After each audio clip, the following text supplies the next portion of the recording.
This past week has reminded me that not everything is ours to carry.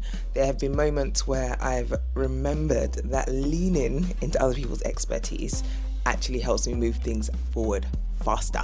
There's been a football analogy pertinent, given that it's the World Cup, that has really helped me reframe how I think about influence and control. And I've also been reminded that the people around us are often rooting for us more than we give them credit for. There has been a slightly overheated bedroom given the current pretend heat wave in the UK. Okay, it's actually very real, not pretend. And I had a lovely evening at dinner with the boxing alumni community, which is great. And of course, there's been a little life wisdom from Daddy Tejani. I'm Tejani. This is the Weekly Unfold, my space to share all the lessons, the asks, the gratitude, the reminders, the failures that have helped shape how I'm growing through this life, 1 week at a time. Let's get into it. This past week, I found myself leaning into the expertise of people that I just don't have. So if you've watched any of these videos in the past, you know that it's not in my, well, it is in my nature to just figure things out. I enjoy solving problems. I like learning. But sometimes I also probably spend a little too long doing the thing that could have happened quicker if I just leaned into someone who knows how to do the thing. And there are so many different things I say so many. There were like 3 different areas this week where I realized someone has had hours or years of experience doing something that will mean that I don't need to spend that time figuring it out alone. And so just use them. Just utilize that knowledge, my friends. It's not about taking the easy route out or anything. It's just about recognizing the value that someone has when they have a knowledge in something in particular that then allows you to move forward faster. I'm going to take that route whenever I remember, whenever I can. So yeah, here's to leaning into people with expertise in various areas. So like work-wise, outside work, all of it. It's, yeah, people have spent the time doing the thing. Leverage that.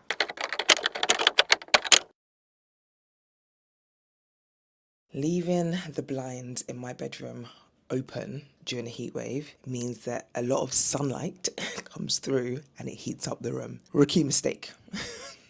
Honestly, my room became like a mini greenhouse over the past week. Not all days, but like the first 2 days, because I forgot both days and I was like, have I now remembered to add to my list of things to do before I leave the house? Close the blinds? Absolutely. Did I sleep well most of this week? For a few various reasons, but this contributed to it? No. However, the smallest decision, the smallest thing can have the biggest impact. And so, needless to say, I am now ensuring that every time I leave my house, I close the blinds so that by the time I come back into my house, it's feeling a lot cooler rather than, baking like a, I don't know. I don't even know what description to give it, but it was warm. It was warmer than it needed to be.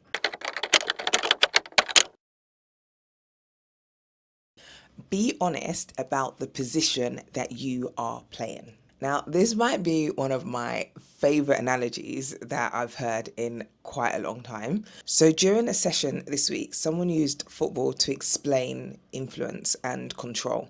And obviously it's the World Cup. We've got everyone very excited about football. Come on, Ghana. Side note, I saw my dad today and he was like, why are you wearing the shirt of a loser? And I said, are you feeling okay? Yes, Ghana lost their match against Croatia, but we have to lose some things. It's okay, Dad. He's so rude. I love that man. So, if you're a footballer, you influence the game in a particular way. If you are a manager, the way you influence a game looks different. If you are a supporter in the stands, again, different way in which you might impact or influence the game. If you're a reporter and you're like in the stands reporting on the game, it's a different perspective. And it really made me stop and ask myself, what position am I actually playing in the different areas of my life? Am I trying to influence something that I actually have no control over? Am I behaving like a spectator when I should really be on the pitch? Or perhaps I'm even trying to be a coach in a game that I've never been invited to coach. It was such a great reminder that not everything sits within our sphere of influence in the way that we think it does. And it was a great reminder of recognizing that the position, or remembering that if you can recognize the position that you are actually in, it can save us from a lot of unnecessary frustration. You know what you're supposed to be doing or what you're not supposed to be doing based on your position and the influence you actually have. Are you supposed to be there? Who invited you? But when it comes to your life in particular, where are you? Are you on the pitch? Are you watching from the stand? Are you where are you? Most people around me genuinely want what's best for me. There's an update that I needed to share this week, and before I did share it, I felt myself feeling a bit nervous about the fact that I might disappoint some people. Maybe they'd question it, maybe they'd be upset, and they'd see things differently to how I'd hoped. But you know what? Throughout the week, the different people that I spoke to and the different conversations I had were really reassuring. Most people that I know genuinely wanted the best for me. And it was just, I don't know, it was such a comforting thought. And it was so comforting to experience as well. I think there's something about fear that sometimes convinces us of things that just completely aren't true. And actually, for me, there are people whose opinions I genuinely care for that are really just quietly cheering me on. And they're sometimes loudly cheering me on. And I think I just needed that reminder. And I don't know, maybe someone watching this also needs that reminder too. Friday, got together with the girls from the boxing community. We're all now part of the alumni, given that we graduated. So that was really cool. One of my highlights was obviously sitting next to Kieran. Oh my God. You may know her as Madam Gandhi. And if you don't know her, then get to know her. She has such a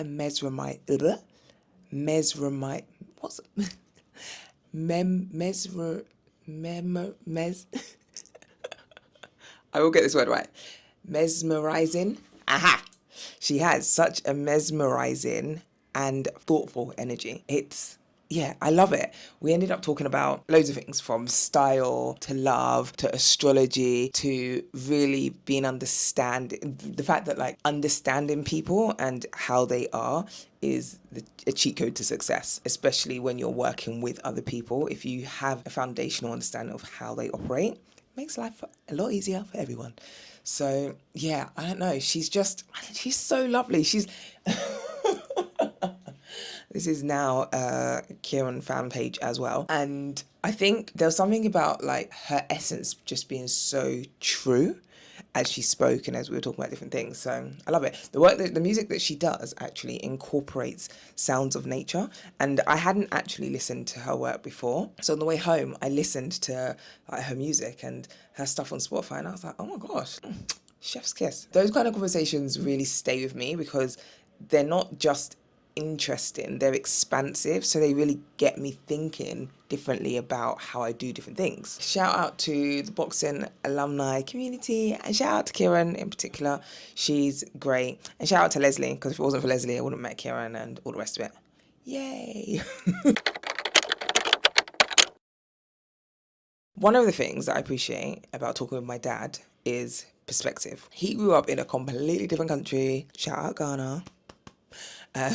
Completely different generations with different norms. Whilst we don't always see things in the same way, I love hearing the things that shaped his experience because it gets me wondering about how I might have operated differently in certain situations. It reminds me that my life could have been really different. I'm the firstborn. I wonder sometimes what it would have looked like if I was actually born and raised in Ghana rather than in the UK. I don't know.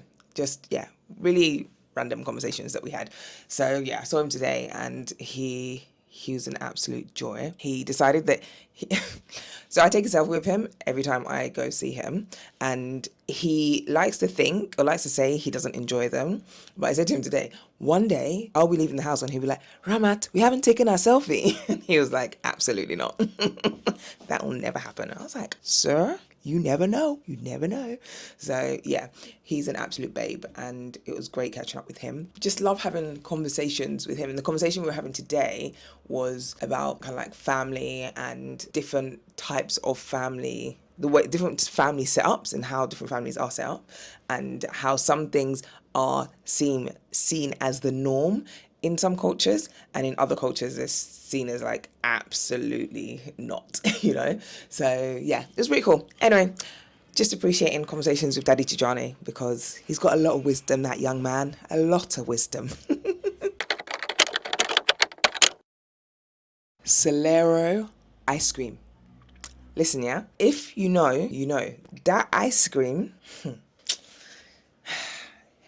it's, I'd almost go as far as saying it's the best ice cream. It's so nice. And it's just so refreshing. If you don't like Solero, you're from a different planet, mate. Like, I don't get it. No further explanation required. Yeah, Solero ice cream. It is what it is. Looking forward to week 27 of 52. It's going to be another big event week, but I'm going to be working with some brilliant people this week on this particular event, and I can't wait. I'm really focused on getting some really tangible results, so let's see how that pans out. With a big event week, I'm having to remind myself that I can't do it all. So I was supposed to have something going on next week, and they messaged me to remind me about it, and I've just thought about it just before I was coming to do this recording. I was like, actually, I'm gonna say no, because if I do that and then I kind of get tired and I've got the event coming up, it's too much. So love yourself, baby girl. Say no on this occasion. What else? That's it really. I'm just, looking forward to smashing the event. I think it's going to be really, really good, and the team I hope we'll get some great results from it. And as always, thank you for watching. And you know how the saying goes, stay out of trouble, unless it's good trouble, in which case, go wild. I'll see you soon.